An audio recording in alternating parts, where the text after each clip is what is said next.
पुन्हा एकदा सर्वांना जय भीम.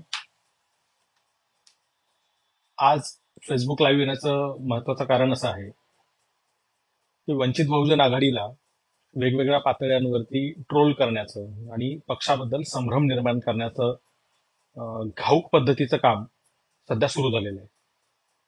घाऊक पद्धतीनं हा शब्द यासाठी वापरला होलसेलमध्ये, कारण ते मोठ्या संख्येनं सुरू झाले. म्हणजे एक दोन तीन लोक असते तर ते समजू शकतं, पण मोठ्या प्रमाणामध्ये मोठ्या संख्येने तुटून पडण्याचं काम पक्षावर आता सुरू झालेलं आहे. तर चांगली गोष्ट आहे. इलेक्शन जवळ आलेलं आहे, निवडणुकीचा काळ आहे आणि निवडणुकीच्या काळामध्ये राजकीय पक्षांकडनं रणनीती आखली जाते.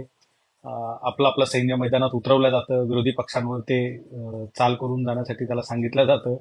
तसं आपल्या विरोधी पक्षांकडनं आपल्यावरही काही सैन्य त्यांचं चाल करून आलंय आणि ती एक निवडणुकीचा भाग म्हणून आता आपण त्याच्याकडे पाहायला हरकत नाही.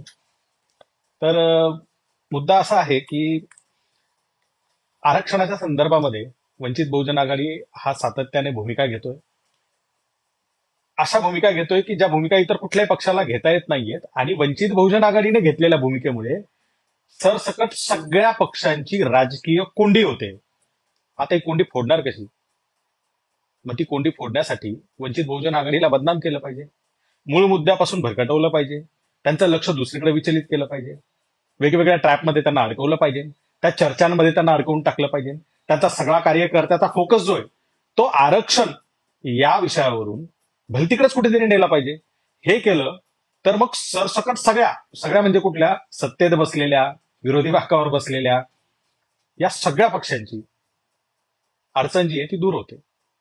आता अडचण अशी आहे की यांचे हे सगळे जे काही पैत्रे आहेत, यांची ही सगळी जी काही चालबाजी आहे, हे लक्षात येणार नाही इतके आम्ही दूध खुळे नाही. त्यामुळे वंचित बहुजन आघाडी काही केल्या, आरक्षणाच्या मुद्द्यावरून काही हटायला तयार नाही.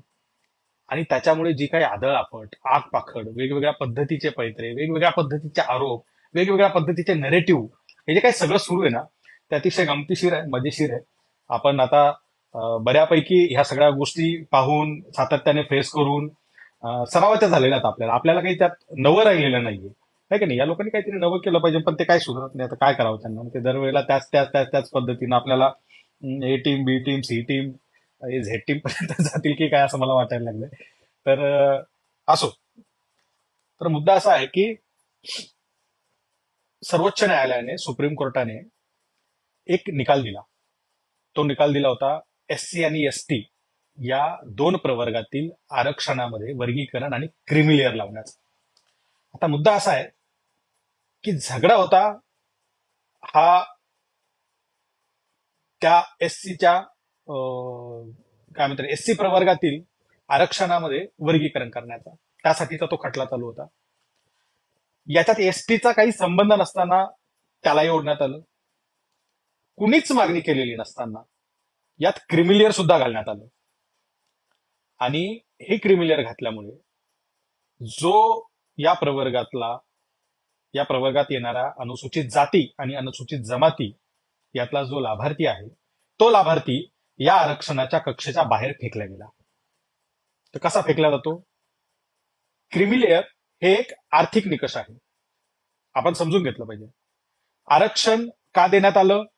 तर या देशामध्ये वर्ण व्यवस्था आहे, या देशामध्ये जाती व्यवस्था आहे, या देशामध्ये जातीच्या आधारे शोषण होतं, या देशामध्ये जातीच्या आधारे भेदभाव होतो. आणि त्यामुळे बहुसंख्याक समुदायाला, बहुजनांना, एससी आणि एसटी ज्याला आपण म्हणतो, अनुसूचित जाती आणि अनुसूचित जमाती, यात येणाऱ्या समूहाला इथले हक्क, अधिकार आणि प्रतिनिधित्व नाकारलं जातं. मग यावरती उपाय काय? यावर तोडगा काय? तर प्रतिनिधित्वाचा हक्क तर प्रत्येकाला मिळायला हवा. देश हा सगळ्यांनी मिळून बनलेला आहे, राष्ट्र हा सगळ्यांनी मिळून बनलेला आहे, तर त्या राष्ट्रात सगळ्यांचा सहभाग असायला हवा. प्रत्येक क्षेत्रामध्ये प्रत्येक समूहाला प्रतिनिधित्व मिळायला हवं. ते कुणाचाही हक्क डावलला जाता कामा नये, यासाठी घटनाकारांनी या राज्यघटनेमध्ये, संविधानामध्ये आरक्षणाची तरतूद केली. ते आरक्षण हे अनुसूचित जाती, अनुसूचित जमाती यांना, त्या जातीत ते जन्मलेले आणि त्या जातीच्या आधारे त्यांच्यासोबत भेदभाव होतो. आणि जन्मल्यानंतर मिळालेली जात ही मृत्यू झाला तरी जात नाही. मृत्यू झाला एखाद्याचा तरी ती जात नाही, आणि जात बदलता येत नाही. म्हणजे तुमचं सोशल स्टेटस ठरवण्याचं इथलं जे एकक आहे ते एकक हे बदलण्यायोग्य नाही किंवा त्याला बदलण्याची सिस्टमच नाही. वर्णव्यवस्थेचं या ठिकाणी वर्णन करताना बाबासाहेब म्हणाले की ही एक अशी इमारत आहे ज्या इमारतीला वर जायला किंवा खाली यायला शिड्याच नाही. जो ज्या मजल्यावर जन्मला तो त्याच मजल्यावर मरणार आहे. मग अशा पद्धतीच्या व्यवस्थेत प्रतिनिधित्व मिळावं म्हणून आपल्याला आरक्षण दिलं. पण हे आरक्षण कुणाला द्यावं, कुणाचं काढावं, या संदर्भातला क्रिमिलेअर हा एक आर्थिक निकष लादण्यात आला. आता सगळ्यात आधी आला ओबीसी आरक्षणात. ओबीसी आरक्षणाचा खेळ खंडोबा याने केला. बहुसंख्य ओबीसी समाज हा आरक्षणाच्या कक्षेबाहेर फेकला गेला कारण क्रिमिलेअर लागलं. 8 लाख 6 लाख जे काय असतील त्याच्यावरती तुमचं जर वार्षिक उत्पन्न आहे तर तुम्हाला आरक्षणाचा लाभ घेता येणार नाही. अरे बाबा, पण 8 लाख 80 लाख जरी कमावले तरी त्याला जन्माने मिळालेली जात आणि त्या जातीचा समाजात असलेला दर्जा हा बदलणार नाहीये. मग जर तो बदलणार नाहीये तर त्याच्यासोबत होणारं डिस्क्रिमिनेशन बदलणार नाहीये. आणि जर डिस्क्रिमिनेशन त्याच्यासोबत होणार असेल तर त्याच्यापासून संरक्षण देणारं आरक्षण त्याला असलं पाहिजे. पण ते काढून घेतलं जातं आर्थिक निकषाच्या आधारे. आता हा आर्थिक निकष इथे मागणी नसताना, संबंध नसताना या आरक्षणात घालण्यात आला. म्हणजेच एससी आणि एसटी समूह जो इथल्या व्यवस्थेमध्ये शिरण्यासाठी आरक्षणाचा उपयोग करून जातोय, जो शिक्षित झाला, आरक्षणामुळे त्याला शिक्षण घेता आलं, आरक्षणामुळे त्याला प्रशासनात जाता आलं, आरक्षणामुळे त्याला लक्षात आलं की आपले किती हक्काधिकार आतापर्यंत डावलले गेलेले आहेत, त्याने त्याच्या समाजाला जागृत केलं आणि तो आता तिथे पोहोचण्याचा प्रयत्न करतोय.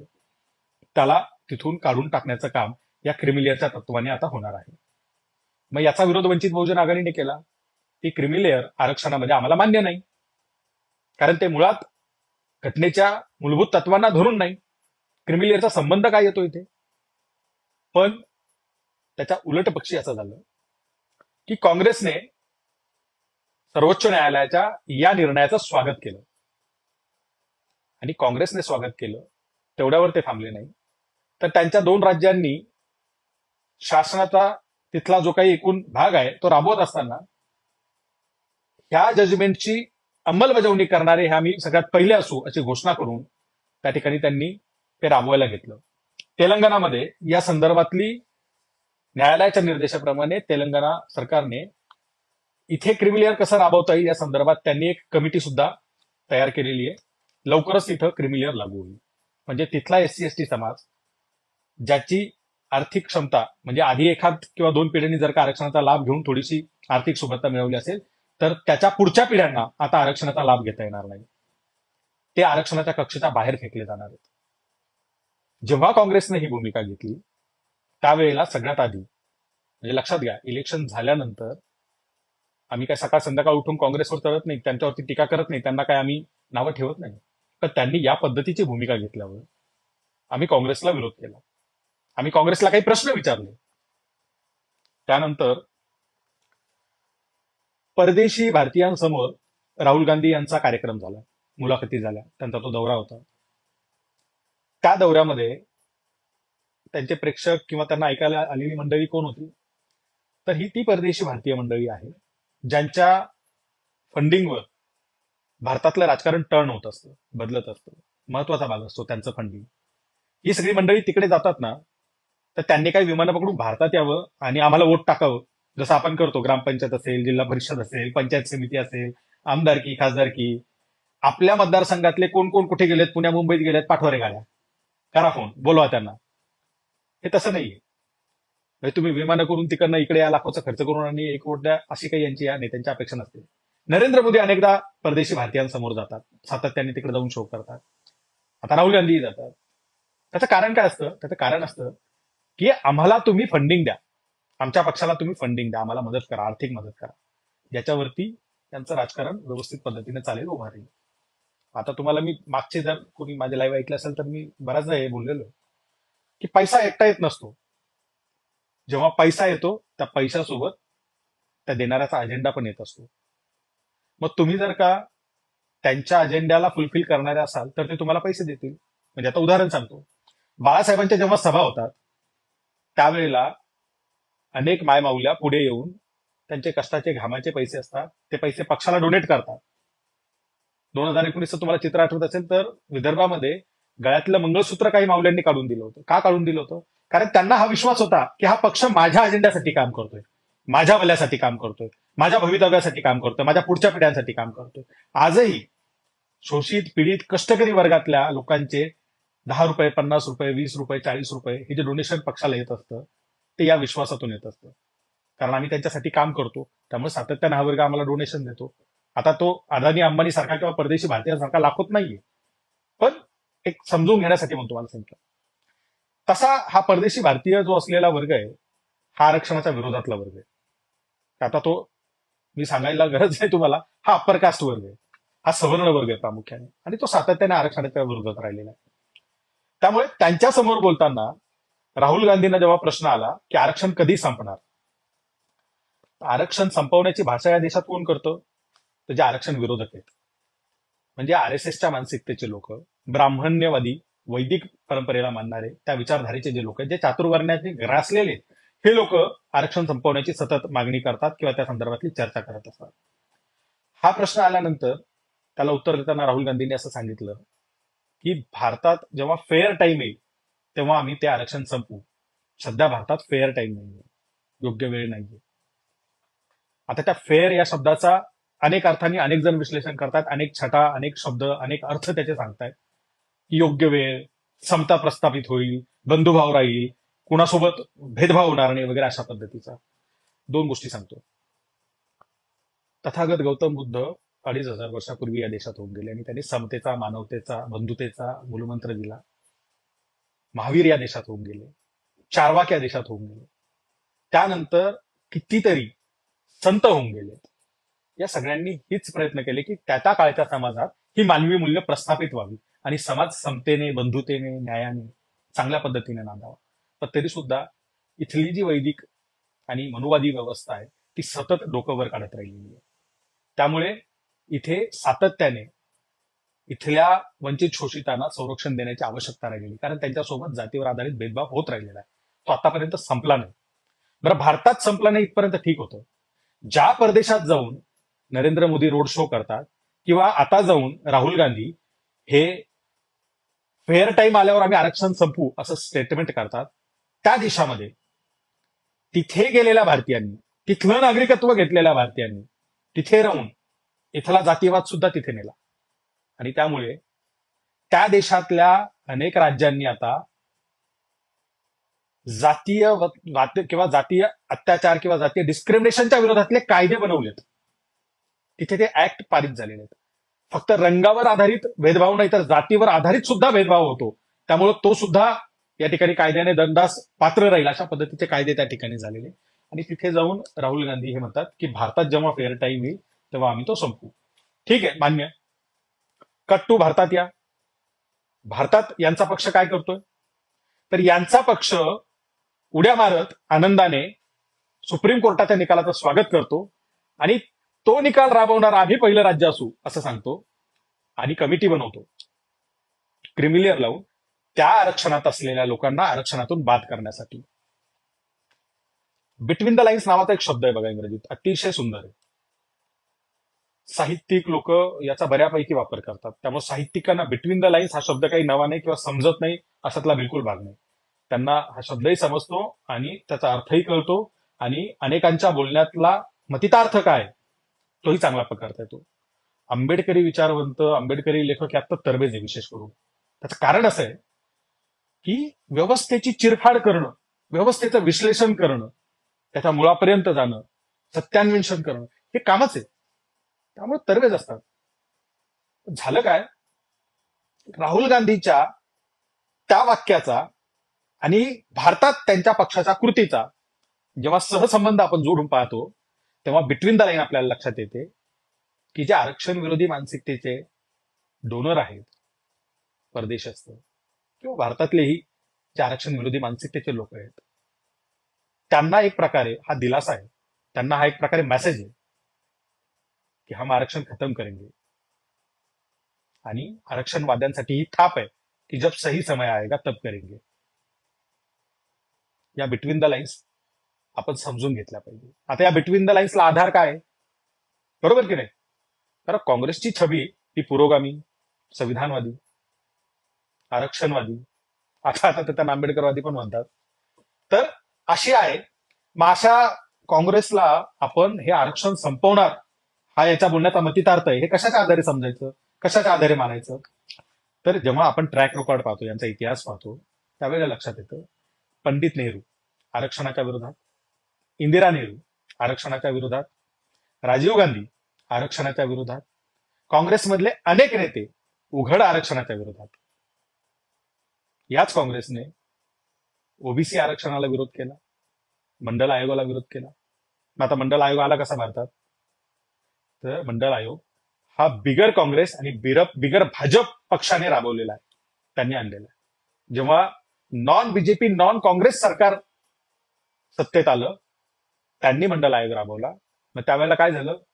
व्हीपी सिंग यांच्या सरकारला भाजपचा जो पाठिंबा होता तो भाजपने काढून घेतला, मंडल आयोग राबवलं म्हणून, आणि सरकार पाडलं. त्याच वेळेला काँग्रेसने सभागृहामध्ये त्या मंडल आयोगाला जोरदार विरोध केला, जो ऑन रेकॉर्ड आहे. कधीची गोष्ट ही 90ची गोष्ट आहे, फार जुनी पण नाही. तोपर्यंत आरक्षण कितीपर्यंत, म्हणजे किती टक्के राबवलं गेलेलं होतं? तर 90 पर्यंत 22-23% आरक्षण होतं. 90 नंतर हे 50% जो काही विषय आहे तो सुरू झाला. जे आता राहुल गांधींचा रवीश कुमारांनी व्हिडिओ केला, तुम्ही बघितला असेल बघा, आपण ते खूप बघतो. तर रवीश कुमार म्हणतो ना, त्याच्यात किती क्लिप दाखवल्यात ना, बापरे, वेगवेगळ्या सभांच्या सगळ्या, म्हणजे भरपूर वेळ देऊन अगदी एडिटिंग केलेलं त्याच्यात. त्याच्यात राहुल गांधी म्हणतात की हम 50% का जो है वो कैपिंग निकाल लेंगे, हम उससे भी ज्यादा देंगे, ये करेंगे वो करेंगे. अब तक क्यों नहीं किया? अब तक तो आप खिलाफ थे उसके, आपकी सरकार थी. जात निहाय जनगणना तुमच्या सरकारच्या काळात आंदोलनं झालीत, हो, दिल्लीत झालीत. महाराष्ट्रातल्या नेत्यांनी जाऊन दिल्लीत आंदोलनं केलेत. अनेक आंदोलनं महाराष्ट्रात झाली नाहीत, तेव्हा नाही केली. बरं, तेव्हा जो काही एक सर्व्हे तुम्ही केला, ती जनगणना नव्हती. जर जनगणना असती तर त्याचा डेटा पब्लिक करणं हे सरकारला बंधनकारक असतं. त्यांनी त्याला एक वेगळा सर्व्हेचं नाव देऊन वेगळा सर्व्हे केला, आणि जेव्हा तो डेटा पब्लिक करायची मागणी झाली तेव्हा सांगितलं का सरकारला हे बंधनकारक नाही. आणि अनेक कारणं देऊन तो डेटा त्यावेळेला, मला वाटतं पी चिदंबरम यांच्या नेतृत्वात ते सगळं काम झालं होतं, तो त्यांनी दाबून ठेवला. आता सत्ता गेल्यानंतर सत्ता मिळवायसाठी कुठलाही ठरायला जातो माणूस, काहीही बोलतो, कसंही करतो. हे तुम्हाला आठवत असेल तर सुशील कुमार शिंदे मुख्यमंत्री होते, बरोबर. त्यानंतर निवडणुका लागल्या, जाता जाता मला वाटतं त्यांना मुख्यमंत्री केलं होतं, आणि मग निवडणुका लागल्या. त्यांनी सांगितलं आम्ही सगळ्यांना मोफत वीज देऊ, आणि शेतकरी भुलले, आणि परत यांचं सरकार आलं, यांनी काही वीज मोफत दिली नाही. प्रश्न विचारला होता, अहो असं बोलावं लागतं या निवडणुकीच्या काळामध्ये. हा काँग्रेसचा महाराष्ट्रातलाच आपला अनुभव आहे, फार दूरचा पण नाही. त्यामुळे या काँग्रेसच्या आरक्षण विरोधी धोरणामुळे, आरक्षण विरोधी भूमिकेमुळे तिकडे जाऊन म्हणायचं की योग्य वेळ येईल तेव्हा आम्ही संपवू, इथे आजच संपवायला घ्यायचं. आणि जात व्यवस्था संपते का?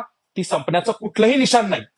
उलट ज्या देशात जाऊन हे सांगतात आम्ही संपवू, त्या देशात जिथं मुळात जात नव्हती, इथल्या लोकांनी तिथं जात नेऊन तिथे भेदभाव सुरू केला, त्या देशाला कायदे करावे लागतायत. भारतीयांना भारतीयांच्या जातीयवादी मानसिकतेपासून संरक्षण देण्यासाठी परदेशात जाऊन त्या देशांना कायदे करावे लागतायत. तिथे जाऊन आमचा बाबू काय म्हणतोय? बाबू म्हणतोय भारतात योग्य वेळ आली का आम्ही संपवू. अरे राजा, तू ज्या देशात आहेस, म्हणजे परदेशात आहेस, त्या देशाला कायदे करावे लागलेत. गेल्या वर्षी झाला कॅलिफोर्नियात. तिथे जाऊन तू काय आशावाद सांगतोय? जेव्हा भारतात आहे. आता आमच्याकडचे काही, म्हणजे आता जाऊ दे, काही काही विचारवंत आहेत, ठीक आहे, समाज माध्यमांवरती काही शब्द वापरू नयेत, मी तसं खाजगीतही वापरत नाही, मला आवडत नाही ते. पण या लोकांनी इतकं जीव तोडून मेहनत घेऊन, नाही नाही राहुल गांधीला असं म्हणायचं नव्हतं, राहुल गांधीचा म्हणण्याचा अर्थ असा नाही, तसा आहे, तसा नाही, असं आहे, भाजपने त्याचं वाक्य काढलं, हे केलं, आणि भाजपच्या टूलकिटवर वंचित काम करतंय, वंचितनं हेच केलं, भाजपचा झेंडा घेतला, भाजपचं बॅटन घेतलं. एकाने तो व्हिडिओ टाकला होता की मला भाजपवाल्यांनी संपर्क केला. तुला कसं काय केलं रे बाबा? काहीतरी अनुभव असेल ना त्यांना तुला संपर्क करायचा. उगाच उठून कोणी नाही करत, आम्हाला नाही कधी कोणी करत भाजपवाला संपर्क, आंदोलन करा, हे करा, ते करा. तुला बरा केला होता. तर मुद्दा असा आहे की भाजपने राहुल गांधीचं ते वाक्य काढलं, आणि भाजप जे काय आरक्षणवादी झाली पिसाटल्यावानी, भाजपचे टॉप टू बॉटम सगळे नेते राहुल गांधीचा निषेध करतायत. राहुल गांधी ने कहा आरक्षण खत्म करेंगे, हम होने नहीं देंगे, असं तसं वगैरे. आता हे समजून घेतलं पाहिजे आपण, हा जो डाव आहे, हा डाव आपण जर ओळखला नाही तर आपण यांच्या जाळ्यात अडकणार. आणि फुले शाहू आंबेडकरांनी इथे या महाराष्ट्रात आणि या देशात ती क्रांती घडवली, आणि तुम्हाला आम्हाला माणसात आणलं परत, हे सगळं पुन्हा नेस्तनाबूत होईल जर आपण लक्षात नाही घेतलं. आपण यांच्या जाळ्यात अडकलो तर पुढच्या पिढ्या या गुलाम होतील.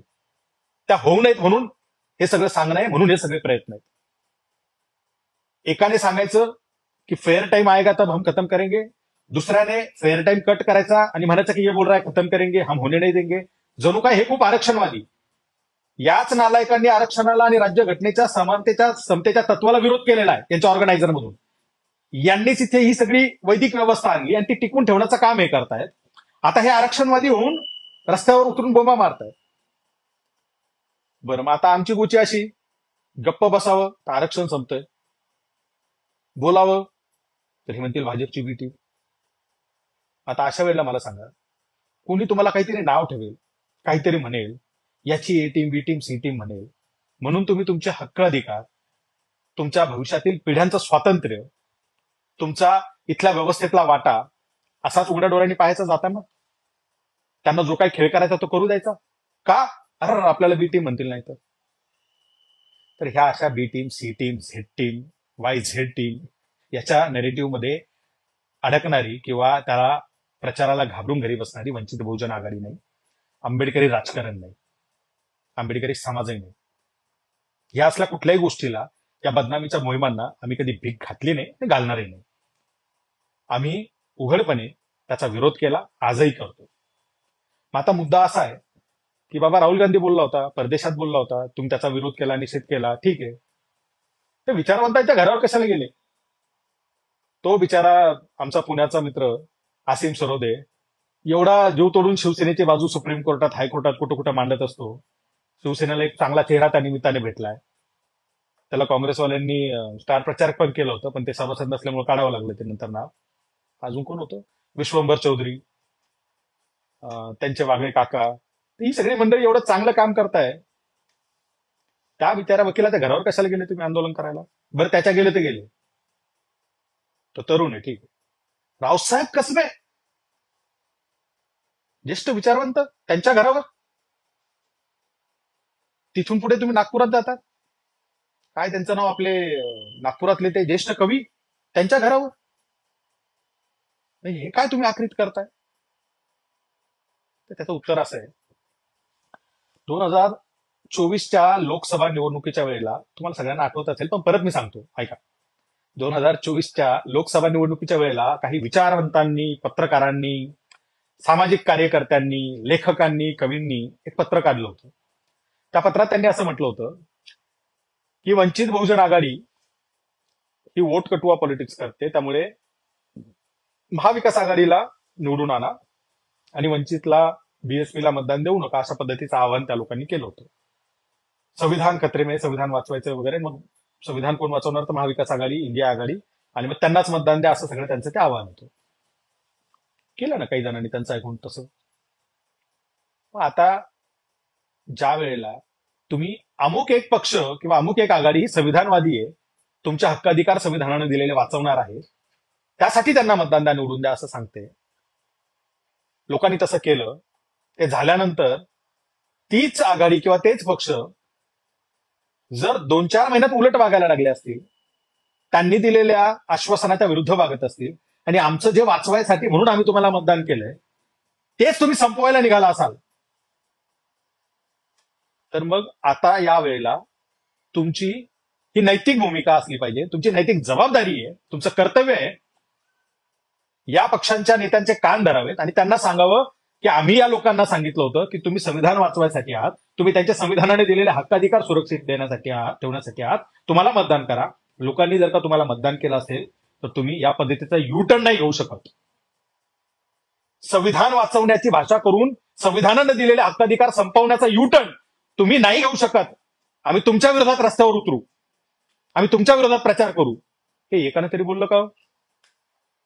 आमच्या सम्यकची पोरं, जरा तरुण पोरं, आमची युवक आघाडीची काही पोरं, ती म्हणाली की असं कसं चालेल? हा बाबाजी, त्यावेळेला तर तुम्ही लय साहेब या करून पत्रका काढून सगळं चाललं होतं, त्यावेळेला तुम्ही मुलाखती देत होत्या, दलित राजकारण नावाचं काही राहिलं नाही, हे सगळे पक्ष भाजपला मदत करतात वगैरे वगैरे. आता कुठे गेले? बोला. याच्यावरती का गप्प? आमचा जर का पुढच्या पिढीचा हक्कच मारला जात असेल आणि तो मारण्यामध्ये ज्याला संविधानवादी म्हणून तुम्ही मतदान करा म्हणून सांगितलं, तो पक्ष सामील असेल, तर त्याला जाब नाही विचारायचा तुम्ही, त्याचा कान नाही धरणार तुम्ही. सह्यांची मोहीम फक्त आमच्या विरोधात, भाजपची मीटिंग फक्त आम्हाला म्हणायचं, आणि भाजप सोबत साठलोट करून आरक्षण संपवायला निघाले, त्यांना काहीच नाही बोलणार तुम्ही. तुमचा निषेध करण्यासाठी आणि तुम्हाला हे सांगण्यासाठी की त्यांचा निषेध करा, त्यांना त्या वक्तव्यासाठी माफी मागायला लावा, हे बोला, यासाठी संवैधानिक मार्गाने तुमच्या घरी येऊन तुमचा निषेध केला, तिथे तुम्हाला निवेदन दिलं असेल. बरं, या मंडळीने तिथे जाऊन काही घाणेरडी शिवीगाळ केली, तोडफोड केली? काहीच नाही. संवैधानिक मार्गाने गेले, योग्य पद्धतीनं बोलले, कुठेही शिवीगाळ नाही, कुठे आकांतांडव नाही, कुठे तोडफोड नाही, काहीच नाही. संवैधानिक मार्गाने आम्ही तुमच्यापर्यंत आमच्या भावना पोहोचवल्या, ते पण चुकलं, हेही झोंबलं. हे झोंबल्यावरती आमच्या बहिणीने, म्हणजे प्रज्ञाताई दया पवार यांनी फेसबुकला पोस्ट टाकली की माझ्या आजोबाच्या घरावरती हे गेले आणि हे जे काही चाललंय बरोबर नाही वगैरे वगैरे. त्यात त्या म्हणतात की यांची भाजपशी डील करण्याची, तडजोड करण्याची शक्ती कमी होते, म्हणून हे सगळं सुरू आहे, विनाशकाले विपरीत बुद्धी वगैरे वगैरे सगळं असं. तर आता ज्या वेळेला तुम्ही आम्हाला डायरेक्ट त्या पोस्टमध्ये आम्ही भाजपशी तडजोड करतो आणि तिथली आमची शक्ती कमी होते म्हणून आम्ही तुमच्या आजोबाच्या घरावर आंदोलन करायला गेलो, ती वाढवायला, असा जेव्हा तुम्ही आरोप करता, तर ताई कार्यकर्ते चिडणार ना. अरे आम्ही आमच्या हक्काधिकारासाठी लढतोय, आमच्या आणि आमच्या पुढच्या पिढींचं आरक्षण संपवलं जाते त्याच्यासाठी लढतोय, आणि तुम्ही आम्हाला काय म्हणतात, भाजपची मीटिंग, आम्ही भाजपशी तडजोड करतोय. तुमच्या आजोबा सह्या ठोकणार, तुम्ही सह्या ठोकणार, आम्हाला मतदान करू नका म्हणणार, ज्यांना मतदान करा सांगितलं आणि ज्या कारणासाठी सांगितलं ते लोक यू टर्न मारणार, ते आमच्या हक्काधिकार संपवायला निघणार, आणि तुम्ही वर आम्हालाच पुन्हा मीटिंग म्हणणार. मग कार्यकर्त्यांनी वेगवेगळ्या पद्धतीने निषेध सुरू केला. त्यातला माझ्या माहितीतला विदर्भातल्या एका कार्यकर्त्याने डार्लिंग हा शब्द वापरून पोस्ट टाकली, ती चुकीची होती. ती पोस्ट त्याला डिलीट करायला लावण्यात आली. त्याचा स्क्रीनशॉट टाकून आमच्या एका प्राध्यापक ताईंनी पोस्ट लिहिली की ही भाषा योग्य नाही, या भाषेतून व्यक्त होणं योग्य नाही. बरोबर आहे, काहीच चुकीचं नाही. त्यानंतर आमचे भास्कर भोजने सर जे, त्यांनी एक पोस्ट लिहिली, त्यात त्यांनी प्रज्ञाशील करुणा या अनुषंगाने प्रज्ञाताईला शील आणि करुणा हे दोन मुद्दे घेऊन एक लेख लिहिला. आणखी एका प्रोफाईलवरती मंदार माने, ज्याचा ते सतत उल्लेख करतायत, तर त्या प्रोफाईलवरती आलं शील उणे शील करुणा ताई असं, म्हणजे प्रज्ञा हे त्यातून त्यांना अधोरेखित करायचं होतं. प्रज्ञाशील करुणेतलं शील आणि करुणा काढल्यावर काय होतं, तर प्रज्ञा असं. हे सोडलं तर कुठेही माझ्या पाहण्यात या क्षणापर्यंत चारित्र्यावर शिंतोडे उडवणारं, वैयक्तिक चारित्र्य हनन करणारं, अश्लील अश्लाघ्य भाषेत शिवीगाळ करणारं कुणीही कुठलीही कमेंट टाकलेली दिसली नाही. पण त्याचा बोबाटा इतका करण्यात आला की काय ही भाषा, किती खालच्या थराला गेले, काय भाषेत व्यक्त होतात वगैरे वगैरे, सगळं असं सुरू झालं. ठीक आहे, तो एक वातावरण तयार झालं. मग त्यानंतर दुसऱ्या दिवशी 100 जणींच्या सह्यांचं पत्र आलं, मग ते सुरू झालं. मानिकीने सांगितलं आमचंही नाव ऍड करा, असं जर काही झालं असेल तर. आता त्यातल्या काही जणींनी आमच्या प्रदेशाध्यक्ष रेखाताई ठाकूर यांना फोन केला आणि त्या फोनवर बोलल्या की चुकीचं आहे. तर तोपर्यंत रेखाताईंनी बघितलं होतं कुठे कुठे काय काय झालंय, कोणी काय लिहिलंय. ताईंनी त्यांना प्रश्न विचारला की तुम्ही म्हणताय तसं कुठे दिसलंय का लिहिलेलं, प्रज्ञाताईंचं चारित्र्य हनन करणारं असं कोणी लिहिलंय, त्यांच्या चारित्र्यावर शिंतोडे उडवणारं, जरा दाखवतं का काही. तसं काहीच नव्हतं. जे लिहिलेलं होतं ते वैचारिक प्रतिवाद करणारं होतं, आणि शील हे इंटेलेक्च्युअल ऑनेस्टी या अनुषंगाने त्या शब्दाचा त्या ठिकाणी उपयोग केलेला होता. पण तरीही आजपर्यंत त्या शब्दावरून माझ्यावर वैयक्तिक हल्ले झाले, चारित्र्य हनन करणारं झालं वगैरे, अशा पद्धतीचे त्यांचे सगळे स्टेटमेंट जे काही आहेत ते माध्यमांमधून सुरू आहेत. त्यांच्या आता 2 मुलाखती प्रकाशित झालेल्या आहेत. आता हे सगळं सांगण्याचं कारण काय, तर मला 3 प्रश्नांचं उत्तर द्यायचं होतं तुम्हाला. एक बेसिक समजावून सांगायचं होतं की राहुल गांधीच्या स्टेटमेंटचा पक्षाने विरोध का केला. कारण मूलभूत तोच भाग सगळ्यात महत्वाचा. राहुल गांधीच्या स्टेटमेंटचा विरोध का केला. कारण राहुल गांधी म्हणतात की योग्य वेळ आल्यावर आम्ही आरक्षण संपवू, पण त्यांचा पक्ष भारतात आत्ताच आरक्षण संपवायला निघालेला आहे. म्हणजे बिटवीन द लाईन्स ही आहे की आम्ही आरक्षण संपवणार. दुसरं, विचारवंतांच्या घरावरती आंदोलन का केलं. कारण यांनीच संविधान वाचवायसाठी काँग्रेसला मतदान द्या असं सांगितलं होतं, आणि काँग्रेस आता त्या संविधानाने दिलेलं आमचं आरक्षण काढून घेते, आम्ही राबवू सगळ्यात आधी असं म्हणतंय. त्यावेळेला हे सगळे गप्प आहेत. हे काँग्रेसला जाब विचारत नाही म्हणून यांच्या घरावरती केलं. आणि ताई ट्रोल का झाल्या. तर ताईंनी डायरेक्ट पहिल्याच पोस्टमध्ये आम्हाला भाजप सोबत डील करताय असं म्हणाल्या. तुमच्या आजोबाच्या घरावरती आंदोलन झाल्याबद्दल तुम्ही राग, चिडचिड, संताप व्यक्त केला असता समजू शकलो असतो. पण तुम्ही डायरेक्ट आम्हाला भाजपची बीटी म्हणून ज्या पद्धतीने त्यात लिहिले ना ताई, त्याच्यामुळे कार्यकर्ते उकडले आणि त्यांनी लिहिलं की आम्ही आमच्या हक्काधिकारासाठी लढतोय. तुम्ही ज्यांना मतदान करायला आवाहन केलं होतं त्याच्याबद्दल तुम्ही ब्र काढत नाही, आंदोलन केल्यावर परत तुम्ही आम्हाला म्हणता बीटी. हे सगळ्यात 3 महत्वाचे सिक्वेन्स आहे. आता हे आपण लक्षात घेतलं पाहिजे. आता काही मुद्दे खरं तर प्रत्येकाला उत्तर देत बसणं हे काही योग्य नाहीये. वंचित बहुजन आघाडीचा फोकस हा आरक्षण आहे. आरक्षणाच्या मुद्द्यावरती वंचित बहुजन आघाडी सातत्यानं काम करते. मराठा आणि ओबीसी या 2 समाजाला इथं एकमेकांसमोर उभं करून त्यांच्यात दंगल घडवण्यासाठी इथले सत्ताधारी आणि विरोधी पक्ष सातत्याने प्रयत्न करतायत.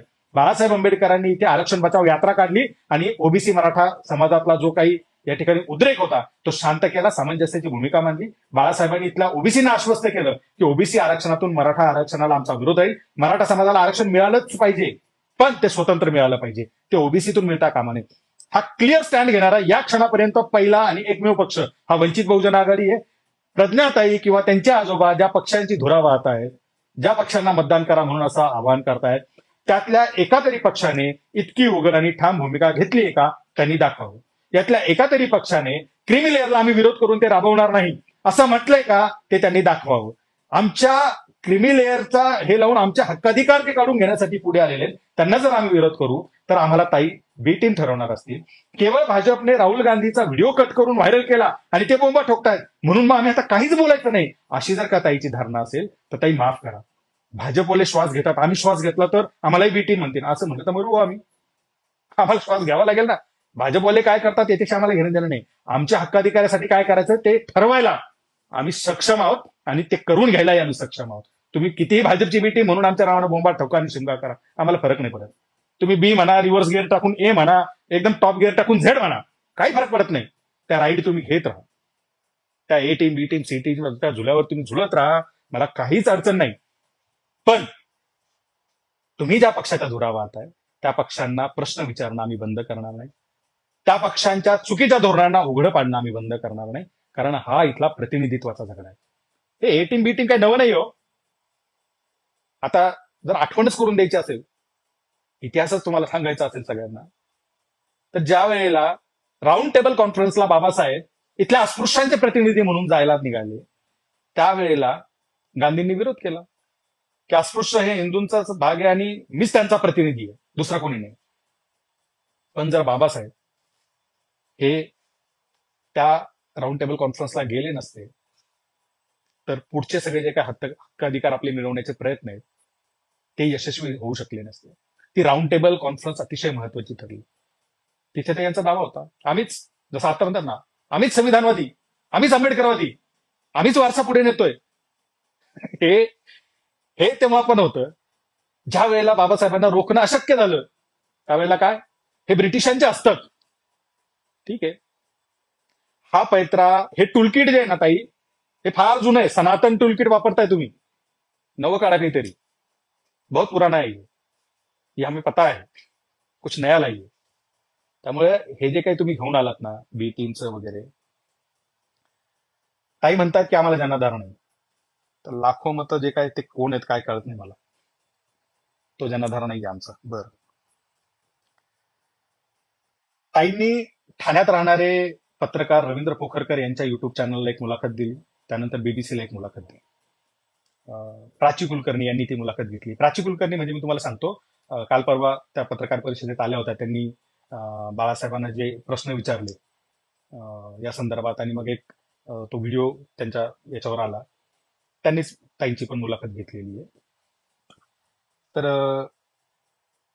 रवींद्र पोखरकर असं म्हणतात की वंचित बहुजन आघाडीला मदत करा, त्यांच्या बाजूने राहा, तर योग्य, नाहीतर मग घरी बसा, शांत बसा, काही करू नका, ही यांची भूमिका असते. आणि मग हा दहशतवाद नाही का? तर त्याच्यावरती ताई म्हणतात की हा, याला दहशतवादच म्हणायला हवं.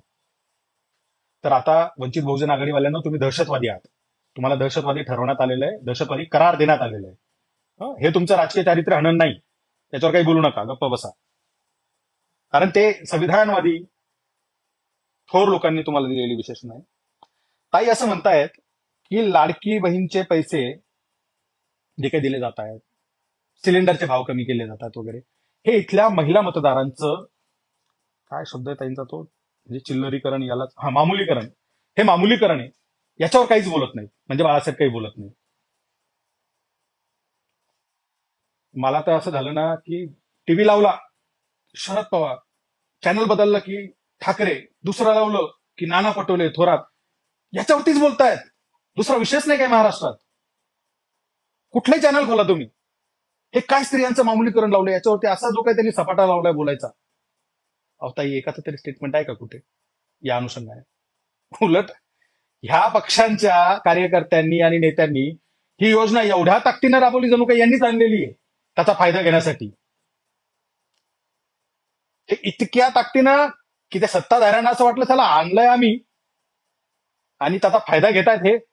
तर ते देवेंद्र फडणवीसनं स्टेटमेंट दिलं की आपल्यापेक्षा ते जास्त अर्ज भरत आहेत, तुम्ही जसं काम करा, असं त्यांच्या भाजपच्या कार्यकर्त्यांना त्यांना सांगावं लागलं. आणि तुम्ही आम्हाला म्हणतात मामुलीकरण, याच्यावर बोलत नाही आम्ही.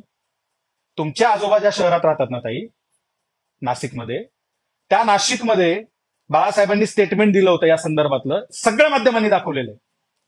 बाळासाहेब म्हणाले की हे लाडकी बहीणचे पैसे आले कुठून? इथल्या आदिवासी सबप्लॅन पैसे वळवलेत का तुम्ही? आदिवासींच्या बजेटचं काय केलं त्याचा एक एक रुपयाचा हिशोब द्या आणि जनतेला दाखवा, हा पैसा आलाय कुठून. इथल्या एससी एसटीच्या बजेटच्या संरक्षणासाठी उभे असलेले नेते बाळासाहेब आहेत आणि वळवणारे नेते काँग्रेसचे आहेत. कर्नाटकात जा, 2 वर्ष सलग 14,000 कोटीचा एससी एसटी सबप्लॅनचा पैसा यांनी दुसरीकडे वळवला. महाविकास आघाडी इथं सत्तेत होती, काय केलं त्यांनी?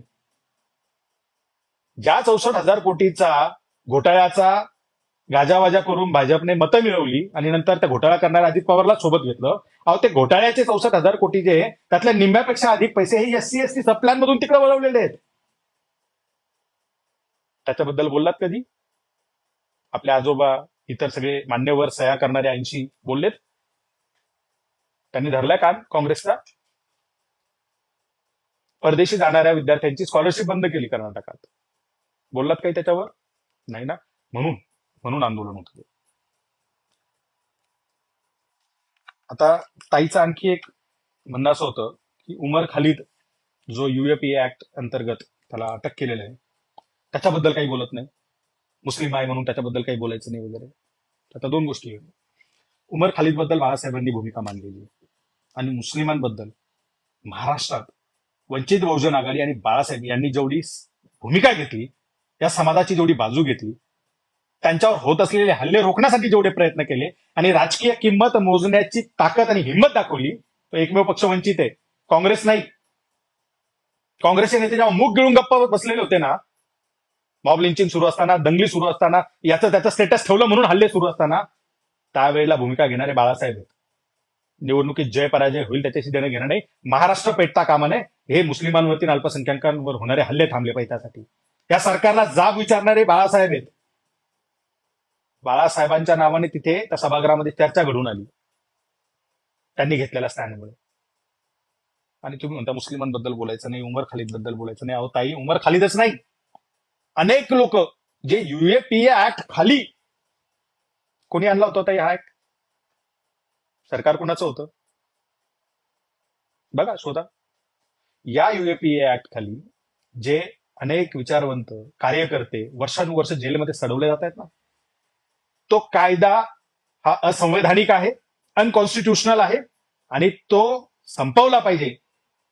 या आशयाची, या मागणीची याचिका मुंबई हायकोर्टात लढवणारे वकील, आत्ताही ज्याची हिअरिंग सुरू आहे, ते ऍडव्होकेट बाळासाहेब आंबेडकर आहेत. तुमच्या काँग्रेसकडे असलेल्या वकिलांची फौज याच्यावर काही करत नाही, त्याच्या विरोधात बोलत नाही. बाकीचे मुद्दे बोलेल नंतर. कलकत्ता, बदलापूर आम्ही बोललो, बाकीचे काही बोलत नाही महिलांच्या याच्यावर.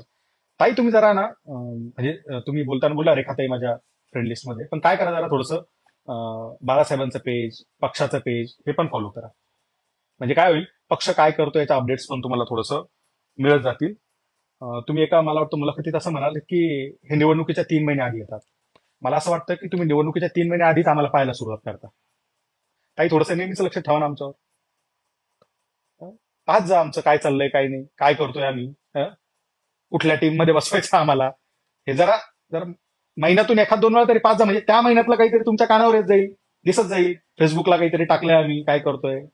अहो ताई, महाराष्ट्रातल्या वंचित शोषितांचे प्रश्न घेऊन सर्वाधिक मोर्चे, आंदोलन, निदर्शन आणि सगळ्यात महत्वाचं सरकारकडनं प्रश्न सोडून घेणारा पक्ष हा वंचित बहुजन आघाडी आहे. आणि तुम्ही म्हणता 3 महिने आधी जागे होतात. आता तुम्ही बघितलं 3 महिने आधी असेल त्याला काय करावं आम्ही. बरं ही पण सोय नाही की तुम्हाला जर पोस्टला टॅग करून सांगा, तुम्ही म्हणाल माझा छळ करताय, मला हॅरेस करताय. तसं काही करत नाही मी. कोणी करू नका रे बाकीचे पण. आता ताईच्या पोस्टवरती एक फार महत्वाची कमेंट होती, अनेकांनी ती वाचलेली आहे, की ज्या 100 माता भगिनींनी सह्या केल्या होत्या प्रज्ञाताईंच्या समर्थनार्थ, त्या सगळ्यांना उद्देशून खोब्रागडे नावाचा एक व्हीआरएस घेऊन रिटायर्ड झालेला अधिकारी कम संपादक कम उद्योजक वगैरे असं बरंच काय काय त्याने असं लिहिलं होतं की वंचित बहुजन आघाडीला राजकीय पटलावरून नेस्तनाबूत करण्यासाठी या सगळ्या महिलांनी आता कंबर कसून काम केलं पाहिजे. आणि प्रज्ञाताईंनी त्याला असं उत्तर दिलं की दादा प्रतिवाद करत राहू. हे त्यांच्या पोस्टवरच आहे. आज एका कुठल्या तरी पोखरकरच्या की बीबीसीच्या मला आता नेमकं आठवत नाही, पण एका इंटरव्ह्यू मध्ये त्यांच्या हा उल्लेख आला की यांना राजकीय याच्यावरून नेस्तनाबूत करण्यासाठी हे आपलं प्राईम किंवा फोकस असला पाहिजे वगैरे असं एक वाक्य आलं. आता मला ते नेमकं कुठल्या मुलाखतीत ते आठवत नाही. आंबेडकरी राजकारणाला या ठिकाणी टिकवून ठेवणारं आणि केवळ टिकवून नाही तर त्याला सक्षमपणे मजबूत करणारा पुढे नेणारं संघटन हे वंचित बहुजन आघाडी आहे. ही समाजाची एक संघटित ताकद आहे. या समाजाने, या संघटित ताकदीने आपला नेता हा प्रकाश आंबेडकर निवडलेला आहे. ते केवळ बाबासाहेबांचे जैविक वारस आहे म्हणून नाही, तर ते एकमेव आम्हाला महाराष्ट्रामध्ये बाबासाहेबांचे वैचारिक वारस दिसतात. ज्यांना ती वैचारिक स्पष्टता आहे, ज्यांच्याकडे ती ताकद आहे इथल्या बलाढ्य राजकीय शक्तींना झुकवण्याची, वाकवण्याची आणि इथल्या शोषित वंचित पीडितांचं संरक्षण करण्याची. त्यामुळे हा सगळा समूह जो आहे, एससी, एसटी, ओबीसी, मायनॉरिटी, हा संपूर्ण विश्वासाने आणि संपूर्ण ताकदीने बाळासाहेबांच्या नेतृत्वात काम करतोय. त्यामुळे या वंचित बहुजन आघाडीला, या स्वायत्त आंबेडकरी राजकारण करणाऱ्या संघटनेला जर नेस्तनाबूत करण्याची वगैरे काही तुमची मनीषा असेल, तसा काही तुमचा होरा असेल, तसं काही तुम्ही डोक्यात ठरवून निघाला असा, बघा बुवा म्हणजे एकदा पुनर्विचार करा. कारण बाबासाहेबांच्या हयातीतही कोणी ते करू शकलं नाही आणि बाबासाहेबांच्या नंतरही ते करणं कोणाला शक्य नाही. ही आंबेडकरी ताकद येते. मी तुम्हाला काही वेगळं सांगायची गरज नाही. तुम्ही आंबेडकरी विचाराच्या परिवारातून येता, स्वतः आंबेडकरी कवयित्री आहात, आंबेडकरी लेखिका आहात. तर आता ते तुमचं वाक्य आणि त्या अधिकारी, कर्मचारी, काय तो संपादक वगैरे असलेल्या माणसाला तुम्ही दिलेला प्रतिसाद वगैरे हे सगळं पाहता, असं काही असेल तर काढून टाका. माझं काय म्हणणं आहे, तुम्हाला राजकारण करायचंय ना, करा ना. कोण नाही म्हणतं, करा, बिंदास्त करा.